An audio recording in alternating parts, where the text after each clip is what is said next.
সংসদের মধ্যেই আন্দালিব রহমান পার্থের বক্তব্যের মোক্ষম জবাব দিয়েছেন হাসনাত আব্দুল্লাহ। ব্যবহার করে বারবার মানুষের উপর অত্যাচার করা হচ্ছে। সুতরাং এই সংবিধান, যেই সংবিধান মানুষের কথা বলে না, সংবিধান যেই সংবিধানে মানুষের ইচ্ছার প্রতিফলন হয় না, মানুষের ভবিষ্যৎ দেয় না, মানুষের প্রোটেকশন দেয় না, সেই সংবিধানকে মানুষ ছুঁড়ে ফেলে দেবে। সংবিধানকে ছুঁড়ে ফেলবো কেন? সংবিধানকে মনে করায় দেয় যেটা ৭১-এর পরাজয়ের দলিল। আমি সংবিধান কেন ছুঁড়ে ফেলে দেবো? এই সংবিধান দিলে গাত্রদাহ কেন হবে?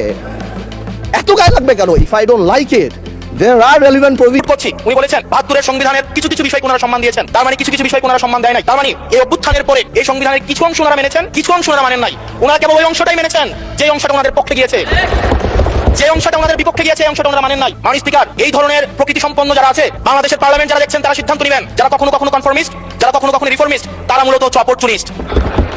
এখন আমি সংবিধানের আর এর মাধ্যমেই ভাটা পড়েছে আন্দালিব রহমান পার্থের সেই বিপুল জনপ্রিয়তায়।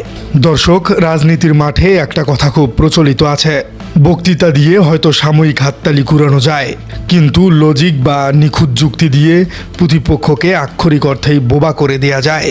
জাতীয় সংসদের পঞ্চম অধিবেশনে ঠিক এমন এক তীক্ষ্ণ এবং যুক্তি নির্ভর লড়াইয়ের সাক্ষী হল পুরো বাংলাদেশ। দীর্ঘকাল ধরে দেশের তরুণ প্রজন্মের কাছে একজন তুখোর সুবক্তা এবং দারুণ জনপ্রিয় মুখ হিসেবে পরিচিত ব্যারিস্টার আন্দালিব রহমান পার্থ। কিন্তু আজ সংসদের ফ্লোরে দাঁড়িয়ে তিনি এমন এক মন্তব্য করে বসেছেন যার জবাব দিতে গিয়ে এনসিপি নেতা ও সংসদ সদস্য হাসনাত আব্দুল্লাহ তাকে রীতিমতো যুক্তির জালে আটকে ফেলেছেন। আন্দালিব রহমান পার্থের মতো একজন রাজনীতিকের কথার ফাঁকফোকর বের করে হাসনাত আব্দুল্লাহ যেভাবে কনফর্মিস্ট, রিফর্মিস্ট এবং অপরচুনিস্টের সংজ্ঞা দাঁড় করিয়েছেন তা দেশের রাজনৈতিক অঙ্গনে এক নতুন বিতর্কের জন্ম দিয়েছে। অনেকেই এখন প্রশ্ন তুলছেন, যুক্তি আর তথ্যের এই নতুন যুগে এসে আন্দালিব রহমান পার্থ কি তবে পুরনো কেরিশমা বা জনপ্রিয়তা হারিয়ে ফেলছেন? সংসদের সেই বিতর্কের সূত্রপাত হয় মূলত আন্দালিব রহমান পার্থের একটি মন্তব্যকে কেন্দ্র করে। তিনি ফ্লোর নিয়ে বক্তব্য দেওয়ার সময় অত্যন্ত কঠোর ভাষায় একটি অভিযোগ তোলেন। তিনি বলে বসেন, যারা সংবিধান ছুঁড়ে ফেলতে চায় তারা স্বাধীনতা বিরোধীদের সঙ্গে একাত্মা। তার এই বক্তব্যের পর সরকারি দল বা ট্রেজারি বেঞ্চের মন্ত্রীরা সজোরে টেবিল চাপড়ে তাকে সমর্থন জানান। পলিটিক্যাল সায়েন্স বা রাষ্ট্রবিজ্ঞানের ইতিহাসে ম্যাকার্থিজম নামে একটি অত্যন্ত ভয়ঙ্কর শব্দ আছে। 1950-এর দশকে আমেরিকার সিনেটর জোসেফ ম্যাকার্থি প্রমাণ ছাড়াই যে কোনো রাজনৈতিক প্রতিপক্ষকে কমিউনিস্ট বা দেশদ্রোহী বলে ট্যাগ দিতেন। কাউকে ঘায়েল করার জন্য এই ট্যাগিং বা সিল মারাটা হলো রাজনীতির সবচেয়ে পুরনো এবং সস্তা হাতিয়ার। আন্দালিব রহমান পার্থ, যিনি নিজে একসময় এই ধরনের ট্যাগিংয়ের রাজনীতির শিকার হয়েছেন এবং এর সমালোচনা করেছেন, তিনি আজ নিজেই যখন সংবিধান পরিবর্তনের দাবি তোলা তরুণদের গায়ে স্বাধীনতা বিরোধী ট্যাগ লাগিয়ে দিয়েছেন, তখন সেটা আক্ষরিক অর্থেই তার নিজের রাজনৈতিক দর্শনের সাথে চরম সাংঘর্ষিক হয়ে দাঁড়িয়েছে। হাসনাত আব্দুল্লাহ মূলত পার্থের এই ম্যাকার্থিজম স্টাইলের ট্যাগিংয়ের বিরুদ্ধেই গর্জে উঠেছেন। পার্থ এবং ট্রেজারি ব্রেঞ্চ যখন সংবিধান পরিবর্তনের দাবিকে স্বাধীনতা বিরোধী বলছিল, তখন হাসনাত আব্দুল্লাহ শান্তভাবে সাবেক প্রধানমন্ত্রী বেগম খালেদা জিয়ার একটি ঐতিহাসিক উদ্ধৃতি টেনে আনেন। তিনি স্মরণ করিয়ে দেন, গণতন্ত্রের আপসীন নেত্রী বেগম জিয়া নিজেই একসময় বলেছিলেন, যেদিন প্রকৃত জনতার সরকার গঠিত হবে সেদিন এই সংবিধান নতুনভাবে রচিত হবে। কি অদ্ভুত এক রাজনৈতিক পরিহাস! একটু খেয়াল করুন দর্শক, আজ যারা সরকারি বেঞ্চে বসে সংবিধান রক্ষার জন্য টেবিল চাপড়াচ্ছেন তারা সবাই দীর্ঘদিন বেগম জিয়ার সাথে রাজনীতি করেছেন। হাসনাত আব্দুল্লাহ অত্যন্ত তীক্ষ্ণভাবে প্রশ্ন ছুড়ে দিয়েছেন। আজ তারা সংবিধান পরিবর্তনের প্রশ্নকে স্বাধীনতা বিরোধীদের সাথে এক করে দেখার মাধ্যমে বেগম জিয়াকেই পরোক্ষভাবে অসম্মান করছেন। হাসনাতের এই একটিমাত্র লজিক সরকারি দলের এই টেবিল চাপড়ানো নেতাদের আক্ষরিক অর্থেই বোবা বানিয়ে দিয়েছে। তারা বুঝতে পারেন যে হাসনাতের কথায় বিরোধিতা করা মানে খোদ নিজেদের নেত্রীকেই বিরোধিতা করা। হাসনাত আব্দুল্লাহর বক্তব্যের সবচেয়ে আকর্ষণীয় এবং শিক্ষণীয় অংশটি ছিল পার্থের রাজনৈতিক অবস্থানকে 3টি ইংরেজি শব্দের ভেতরে ব্যবচ্ছেদ করা। আন্দালিব রহমান পার্থ তার বক্তব্যে বলেছিলেন, সংবিধানের কিছু কিছু বিষয় তারা সম্মান করেন। এই কথার সুর ধরে হাসনাত আব্দুল্লাহ বলেন, এর অর্থ দাঁড়ায় কিছু বিষয় তারা সম্মান করেন না। এরপর তিনি 3টি ভারী শব্দ ব্যবহার করেছেন।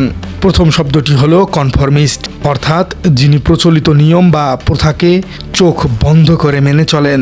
আর দ্বিতীয়টি হলো রিফর্মিস্ট, যিনি পুরনো নিয়ম ভেঙে নতুন সংস্কার আনতে চান। আর তৃতীয়টি হলো অপরচুনিস্ট বা সুবিধাবাদী, অর্থাৎ যিনি নিজের সুবিধা অনুযায়ী কখনো নিয়ম মানেন আবার কখনো নিয়ম ভাঙেন। হাসনাত আবদুল্লাহ অত্যন্ত সরাসরি পার্থকে অপরচুনিস্ট বা সুবিধাবাদী হিসেবে আখ্যা দিয়েছেন। অর্থনীতি এবং বিজনেস স্টাডিজে একটি টার্ম আছে যাকে বলা হয় চেরি পিকিং। ফলের ঝুড়ি থেকে শুধু ভালো ফল এবং মিষ্টি ফলগুলো বেছে নেয়াকে চেরি পিকিং বলে। বর্তমান সরকার এবং পার্থ ঠিক এই চেরি পিকিং বা সুবিধাবাদের রাজনীতি করছেন। সংবিধানের যে ধারাগুলো তাদের ক্ষমতায় থাকতে সাহায্য করছে তারা শুধু সেগুলোকেই মানছেন, আর যেগুলো তাদের স্বার্থের বিরুদ্ধে যাচ্ছে সেগুলোকে তারা মানছেন না।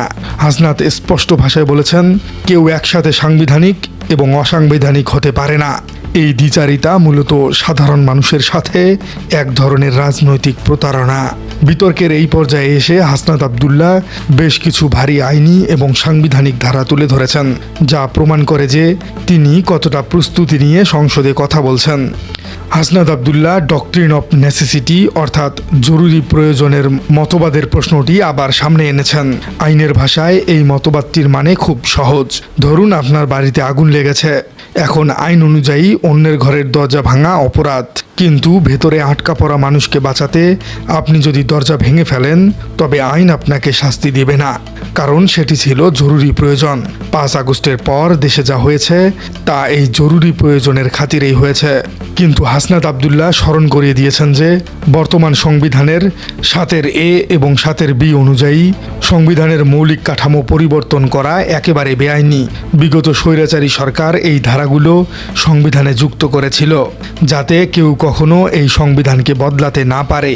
অর্থাৎ শেখ হাসিনা এই সংবিধানের দরজায় স্থায়ীভাবে তালা মেরে গেছেন, আর বিএনপি সরকার সেই তালা না ভেঙে বরং তারা সেই তালা দেয়া সংবিধানকেই ফলো করার চেষ্টা করছেন।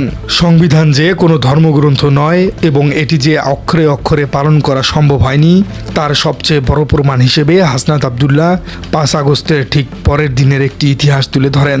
তিনি বলেন, যদি আমরা এই সংবিধানকে সম্পূর্ণরূপে মেনে চলতে চাই তাহলে অন্তর্বর্তীকালীন সরকারের বৈধতা নিয়েও প্রশ্ন উঠতে পারে। আর অন্তর্বর্তীকালীন সরকারের বৈধতা নিয়ে প্রশ্ন ওঠা মানেই বর্তমান সরকারের নির্বাচন প্রশ্নবিদ্ধ হওয়া, কারণ অন্তর্বর্তীকালীন সরকারই তো বর্তমান নির্বাচন দিয়েছিল। বক্তব্যের শেষের দিকে এসে হাসনাত আবদুল্লাহ গ্রাম বাংলার একটি অত্যন্ত জনপ্রিয় এবং গভীর অর্থবোধক প্রবাদ ব্যবহার করেছেন। গঙ্গা পার হলে মাঝিকে আর কেউ মনে রাখে না। বর্তমান সরকারের আচরণ ঠিক সেই স্বার্থপর যাত্রীর মতোই হয়ে গেছে। 5 আগস্টের আগে যখন স্বৈরাচারের বুলেট বুকে নিতে হয়েছিল তখন তরুণ সমাজ, ছাত্র জনতা এবং বিরোধী রাজনৈতিক দলগুলোকে খুব প্রয়োজন ছিল, কিন্তু আজ ক্ষমতার গদি নিশ্চিত হবার পর সেই বিপ্লবীদের দাবি অর্থাৎ জুলাই সনদ বা সংবিধান পরিবর্তনের দাবিকে সরকার অস্বীকার করছে। হাসনাত আবদুল্লাহ অত্যন্ত আবেগঘন কণ্ঠে স্মরণ করিয়ে দেন যে এই বিজয় কোনো একক দলের অবদান নয়। দীর্ঘ 17 বছর ধরে বহু নেতাকর্মী ত্যাগ স্বীকার করেছেন, গুম হয়েছেন, নির্যাতনের শিকার হয়ে রিক্সা চালিয়ে জীবিকা নির্বাহ করেছেন। এই অসংখ্য মানুষের ঘাম ত্যাগের বিনিময়েই ফেসিবাদী শাসন ব্যবস্থার পতন হয়েছে। প্রিয় দর্শক, আপনার কি মনে হয় হাসনাত আবদুল্লাহ এবং আন্তালিব রহমান পার্থের বক্তব্যের মধ্যে কার বক্তব্যকে আপনার বেশি লজিক্যাল মনে হয় এবং কেন লজিক্যাল মনে হয়? কমেন্টে জানিয়ে দিন আপনার মূল্যবান মতামত। আর আপনার রাজনীতি চ্যানেলে নতুন হয়ে থাকলে চ্যানেলটি সাবস্ক্রাইব করার অনুরোধ থাকলো। দেখা হচ্ছে পরবর্তী কোনো ভিডিওতে।